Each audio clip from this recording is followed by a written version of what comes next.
कोल्हापुरात जागतिक लिंगायत महासभेची कार्यकारी आणि विचारमंथन बैठक उत्साहात. महाराष्ट्र आणि कर्नाटकातील 33 जिल्ह्यातील प्रतिनिधींची उपस्थिती. बसवण्णांच्या विचारांचा प्रसार आणि समाज संघटन मजबूत करण्याचा निर्धार.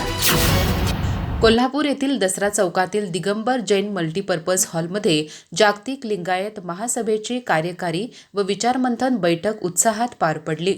निवृत्त जिल्हा न्यायाधीश कॅम्पगोंडा यांच्या अध्यक्षतेखाली झालेल्या या बैठकीस कर्नाटकातील 24 तर महाराष्ट्रातील 9 जिल्ह्यातील प्रतिनिधी उपस्थित होते. कार्यक्रमाच्या प्रारंभी यश आंबोळे यांनी प्रास्ताविक केले.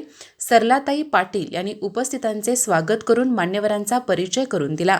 बैठकीत बसवण्णाच्या मानवतावादी विचारांचा अधिक व्यापक प्रसार करण्याबरोबरच लिंगायत चळवळीला अधिक बळकटी देण्यासाठी विविध विषयांवर सविस्तर विचारमंथन करण्यात आले.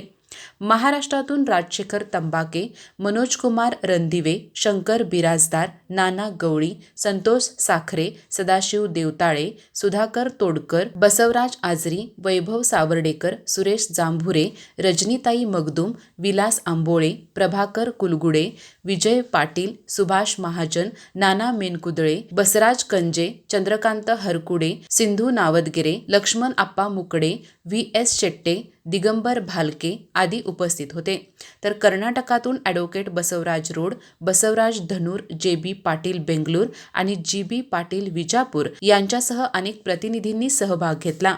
बैठकीच्या यशस्वी आयोजनासाठी गेल्या महिनाभरापासून परिश्रम घेतलेल्या यश आंबोळे, प्रभाकर कुलगुडे, सुरेश जांभुरे, विजय पाटील, विलास आंबोळे, सुभाष महाजन, नाना गवळी, संजय माळकर, चंद्रशेखर बटकडली, बाबूराव तारळी, मल्लाप्पा खुरपे तसेच महिला कार्यकर्त्या शुभांगिनी चितारी, श्वेता तारळी, ॲडव्होकेट ललिता आवटी, गीता माळकर आणि महानंदा पाटील यांचे विशेष अभिनंदन करण्यात आले.